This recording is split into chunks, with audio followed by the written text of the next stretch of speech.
दोस्तों दुनियापुर ड्रामे के लास्ट एपिसोड के साथ दोबारा हाजिर हो चुके हैं। जैसा कि पिछले एपिसोड में हमने देखा था कि अन्ना ने अपने साथियों के हमरा ज़बरदस्त कसाई के मोहल्ले पर हमला किया था और ज़बरदस्त कसाई को अपने साथ लेकर आई थी। आइए चलते हैं आज के एपिसोड की तरफ। ज़बरदस्त कसाई अन्ना को कहता है कि तुमने बहुत गलत किया है, जब साहब को पता चलेगा तो उसका बदला लेगा। इस पर अन्ना कहती है कि तुम्हारे साहब का वक्त गुजर चुका, अपनी बाकी पूरी ज़िंदगी वो जेल में पड़ा पड़ा सड़ेगा। इस पर ज़बरदस्त कसाई कहता है कि तुमने बहुत गलत किया, अगर तुम मुझे मारोगी तो उसकी मेरी औलाद उसका बदला लेगी, अगर वो उसके औलाद को मारोगी तो उसकी औलाद उसका बदला लेगी। इतनी देर में फायर की आवाज़ आती है और जो गोली जो होती है ज़बरदस्त कसाई को लगती है वो मर जाता है। अन्ना जब पीछे मुड़कर देखती है तो नवाब सब खड़े होते हैं। अन्ना अपने बाप को कहती है कि मुझे इसको जिंदा रखना था। इस पर नवाब कहता है कि इसका मर जाना हमारे लिए ज़्यादा फायदेमंद है। ये सुनकर अन्ना वहाँ से चली जाती है। नवाब साहब अपने आदमी को कहते हैं कि इसको उठाकर बाहर फेंक दो। इसके बाद अगली सीन में दिखाया गया है कि शामिर और ज़बरदस्त कसाई का बेटा जो कि शहर गए हुए होते हैं, जब उनको इतला मिलती है ज़बरदस्त कसाई की वफात की तो वो वापस आ जाते हैं। जब उसका बेटा वापस आता है तो उसके मोहल्ले के लोग उसे ताज़ियत करना चाहते हैं तो उनको रोक देता है। इसके बाद ज़बरदस्त कसाई का बेटा जब अपने घर जाता है तो उसकी माँ और बहनें रो रही होती हैं। ये देखकर खुद भी काबू नहीं पा सकता और रोने लगता है। इसके बाद अगले सीन में दिखाया गया है कि शामिर अपने कमरे में बैठा होता है और सोचों में गुम होता है। इतनी देर में उसकी माँ भी वहीं आ जाती है और कहती है कि आ गए तुम। जिस पर शामिर कहता है कि हाँ बस अभी आया हूँ। इस पर उसकी मदर पूछती है कि कहाँ गए थे। जिस पर शामिर बोलता है कि शहर गया था, साहब से थोड़ा सा काम था। जिस पर उसकी माँ कहती है कि अच्छा होता तुम वहीं रह जाते तो ये शहर एक जलाद से बच जाता। जिस पर शामिर बोलता है क्या मैं जलाद हूँ। इस पर उसकी मदर कहती है कि अगर जलाद नहीं हो तो बन जाओगे। तुम्हारे साहब के बहुत अच्छे दोस्त होते थे ज़बरदस्त कसाई, इस शहर में उनके साथ क्या सलूक किया। जिस पर शामिर बोलता है कि इस शहर ने नहीं बल्कि उस लड़की अन्ना ने। जिस पर उसकी मदर कहती है वो लड़की तो यहाँ से भागना चाहती थी दुनियापुर से। जिस पर शामिर कहता है कि आपको कैसे पता। इस पर उसकी मदर कहती है कि क्या दुश्मनों के बारे में खबर नहीं रखते, तुम्हें खबर रखनी चाहिए। मैंने ये सुना है कि उसका मेरी बेटी निम्रा के साथ बहुत अच्छा सलूक है, क्या ऐसा नहीं हो सकता कि मैं अपनी बेटी से मिल सकूं। इस पर शामिर कहता है कि माँ चाहता तो मैं भी ऐसा हूँ, लेकिन अभी फिलहाल ऐसा मुमकिन नहीं। दुनियापुर में मेरी गिरफ्त बहुत मजबूत है, लेकिन निम्रा की वजह से मैं ऐसा कुछ भी नहीं कर पा रहा। इस पर उसकी माँ कहती है कि शामिर मुझे ऐसा लगता है कि दुनियापुर की वजह से तुम निम्रा को कहीं भूलते जा रहे हो और तुम निम्रा को कभी वापस नहीं ला सकोगे। मुझे तो तुम्हारी यही इरादे लगती हैं। जिस पर शामिर चुप हो जाता है, उसकी माँ वहाँ से चली जाती है। इसके बाद अगले सीन में मीर हसन को दिखाया गया जब अपने थाने पहुंचता है तो उसका बेटा उसके साथ होता है। वो अपने बच्चे को नरोज से मिलवाने के लिए साथ लाया है। नरोज जब वहाँ आता है तो मीर हसन कहता है कि मेरा बच्चा है। इस पर नरोज कहता है कि शेर बच्चा है। वो उससे बेटे से पूछता है कि क्या बड़े होकर तुम भी बाप की तरह थानेदार बनोगे। जिस पर उसका बेटा कहता है कि नहीं मैं पायलट बनूंगा। जिस पर नरोज कहता है कि क्या जहाज उड़ाओगे। इसके बाद वो उसको गिफ्ट देने लगता है तो मीर हसन रोकने की कोशिश करता है। जिस पर नरोज कहता है कि अगर इसका दादा होता तो क्या फिर भी मना कर देते।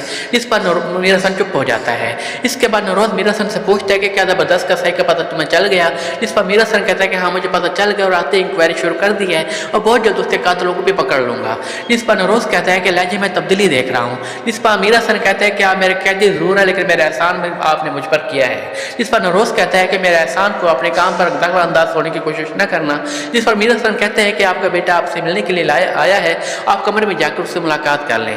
मुझे पता चल गया है कि आप जब चाहे यहाँ से जा सकते हैं, इसलिए तो मैंने ताला वगैरह लगाने की जहमत भी महसूस नहीं की। जिस पर नरोज अपने बेटे के साथ मिलने के लिए वहाँ से चला जाता है। नरोज जब कमरे में आता है तो शामिर खड़ा होता है। शामिर को देखकर नरोज कहता है कि मुझे ज़बरदस्त कसाई के बारे में बताओ। इस पर शामिर कहता है कि उनको मार दिया गया। हम उस वक्त शहर में थे, उनको मारने से पहले जीप पर भागकर पूरे शहर का चक्कर लगवाया गया। लोगों में बहुत खौफ है। इस पर नरोज कहता है कि नवाब पहले भी खौफ फैलाते थे, अभी भी वो वैसे ही चाह रही है। इस पर शामिर कहता है कि मुझे आपको कुछ बताना है। मीर हसन के बेटे के अगवा के पीछे औरंगजेब चचा का हाथ है और मुझे तो यह इत्तला मिली है कि वो आपको मरवाना भी चाहता था और मुझे यह लगता है कि दुनियापुर की हुकूमत की तब्दीली के पीछे भी औरंगजेब चचा का हाथ है और तो और नायाब भाई के कत्ल के पीछे भी उनका हाथ हो सकता है। ये सुनकर नरोज का रंग उड़ जाता है और कहता है कि मुझे जल्द बाहर आना पड़ेगा। इसके बाद अगले सीन में नवाब साहब को दिखाया गया है। नवाब साहब अपने कमरे में बैठे होते हैं। इतनी देर में उनकी बेटी अन्ना भी वहीं आ जाती है। अन्ना को देखकर वो कहते हैं कि चाय पियोगी। इस पर अन्ना इनकार कर देती तो कहते हैं कि मुझे आपसे कुछ कहना है। इस पर नवाब साहब कहते हैं कि तुम्हें इजाज़त तलब करने की क्या ज़रूरत है, जो कहना है कह दो। इस पर अन्ना कहती है कि आप मेरे काम में दखल अंदाजी न करें, जो कुछ मैं करना चाह रही हूँ मुझे करने दें। जिस पर नवाब साहब कहते हैं कि मैं तुम्हारे काम में दखल अंदाजी करना भी नहीं चाहता।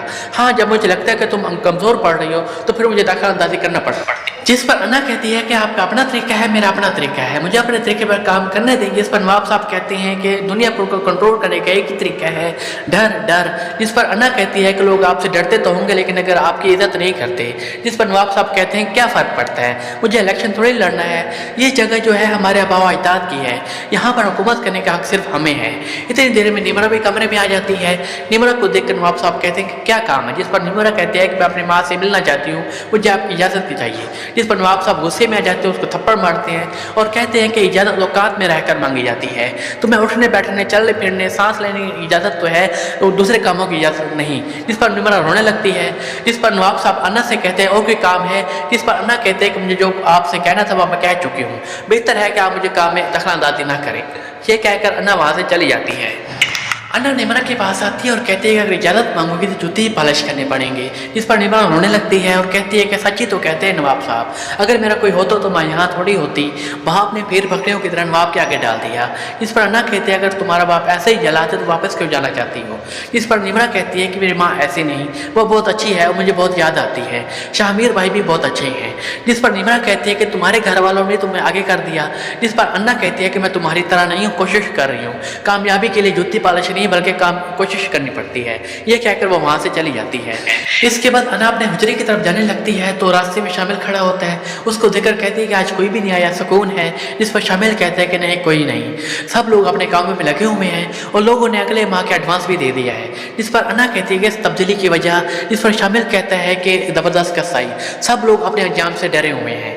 जिस पर अन्ना कहती है कि तुम्हें पता है कि मैं ज़बरदस्त कसाई के साथ ऐसा नहीं करना चाहती थी। जिस पर शामिल कहता है कि मुझे पता है, लेकिन तुम्हारी गद्दी जब तक खून का प्याला न पी ले इसे चैन नहीं आता। ये सुनकर अन्ना खामोश हो जाती है। डीएसपी सब कमिश्नर के पास जाते हैं तो कमिश्नर डीएसपी से पूछता है कि रोज़ की अगली पेशी कब है। जिस पर डीएसपी कहता है कि सर 2 दिन के बाद। जिस पर कमिश्नर कहता है कि मेरा ख्याल है कि उसका मज़ीद रिमांड लेने की कोई ज़रूरत नहीं, उसकी बेल हो जाने दो।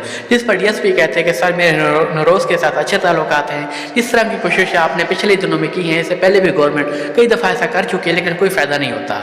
जिस पर कमिश्नर कहता है कि मुझे कुछ नहीं पता, मुझे बस लॉ एंड ऑर्डर चाहिए। जिस पर डीएसपी जवाब देता है कि सर लॉ एंड ऑर्डर से ज़्यादा पे ऑर्डर हैं। जिस पर कमिश्नर कहता है कि मैं समझा नहीं। इस पर डीएसपी कहता है कि सर जितने भी ऑफिसर्स हैं उनको बेड लगे हुए हैं, इतनी कमीशन खाकर यहाँ पे कोई भी काम नहीं होने देते। जिस पर डीएसपी कहता है कि सर मेरे पास प्रपोजल है कि अगर हम दुनियापुर को 2 हिस्सों में तकसीम कर दें तो इसका हल निकल सकता है। यहाँ पर नवाबों का हुकूमत जोर ज़्यादा चलता है, वहाँ नवाबों को देते हैं, जहाँ पर आदमों का दौर है वो आदमों को देते हैं हिस्सा। जिस पर कमिश्नर कहता है कि क्या ऐसा हो सकेगा। इस पर डीएसपी कहता है कि सर एक तरफ नवाब की बेटी है और दूसरी तरफ नरोज़ का बेटा है, दोनों नौजवान हैं, पढ़े लिखे हैं, अगर हम माने बात करें तो हो सकता है इसका हल निकल आएगा। इस पर कमिश्नर कहता है कि मैं फुल सपोर्ट तुम्हारे साथ है, तुम कोशिश करके देख लो।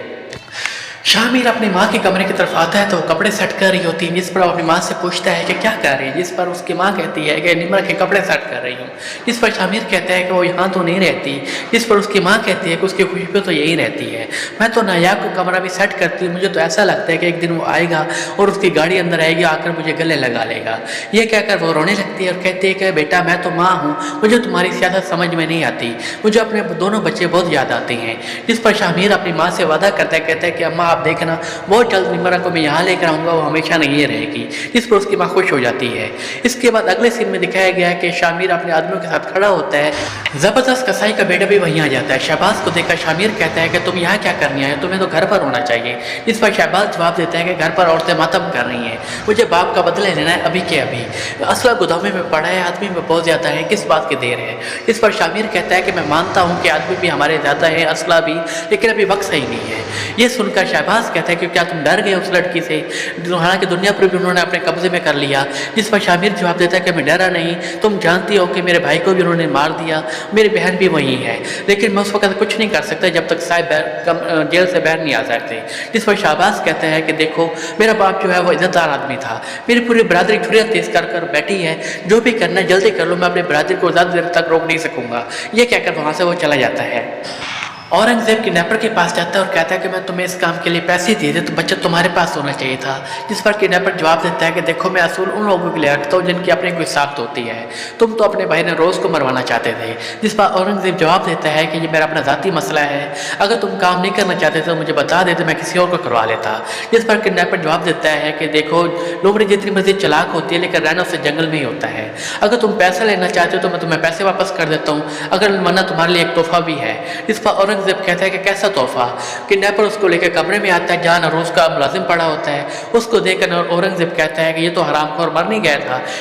जिस पर किडनैपर कहता है कि देखो ये हरामखोर भी है और सख्त जान भी, तुम दोनों नरोज के मुजरिम हो, अगर तुम इसको लेकर नरोज के पास जाओगे हो सकता है तुम्हें माफ़ कर दे। माँ तो तुम्हारी जिंदा है, तुम उसके भाई हो और ये उसका मुलाजिम है, माँ तुम्हें बचा लेगी। ये सुनकर औरंगजेब खामोश हो जाता है।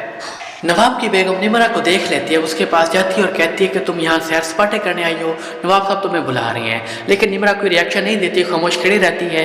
उसकी खामोशी को देखकर नवाब की बेगम उसे थप्पड़ मारने लगती है तो निमरा उसका हाथ पकड़ लेती है और जवाबन एक थप्पड़ मारती है और कहती है कि आना ध्यान से मेरे से बात करना, वह हाथ काट दूंगी, ये ना हो कि सिर्फ कलाई रह जाए। नवाब की बेगम ये देखकर डर जाती है। उसके बाद वो नवाब के पास बैठी होती है और कहती है कि मैंने तो बस ये किया था जो आपने कहा था कि मैं उसको बुलाने गई थी कि तुम्हें नवाब बुला रहा है, लेकिन उसने कहा कि कुत्ते को कह दो कि मुझसे आंदा अपनी बोटियां नहीं नोचने दूंगी, और रहा वो मेरी जूती के ऊपर। नवाब ये सुनकर गुस्से में आ जाता और कहता है कि उसकी ये मजाल, लाओ मेरा हंटर। उसकी बेगम हंटर लेकर आती है और कहते तो नवाब कहता है कि जब बिल्ली के नाखून बढ़ जाते हैं तो वो पंजा मारने लगती है, तो अब टाइम आ गया कि उसके नाखून छोटे कर दिए जाएं।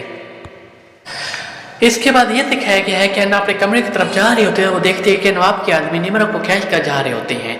निमरा उसको देखकर रोने लगती है, कहती है कि अन्ना मुझे बचा लो, नवाब साहब मुझे मार देंगे। निमरा उनको रोकती है तो इतनी देर में नवाब की बेगम भी आ जाती है, कहती है कि इसको नवाब के बुलाया है, इसको वहाँ जाने दो, इसके नाखून बढ़ गए, नवाब साहब इसके नाखून काटना चाहते हैं। इतनी देर में नवाब साहब भी आ जाते हैं और चीख कर कहते हैं कि इसको अंदर लेकर आओ।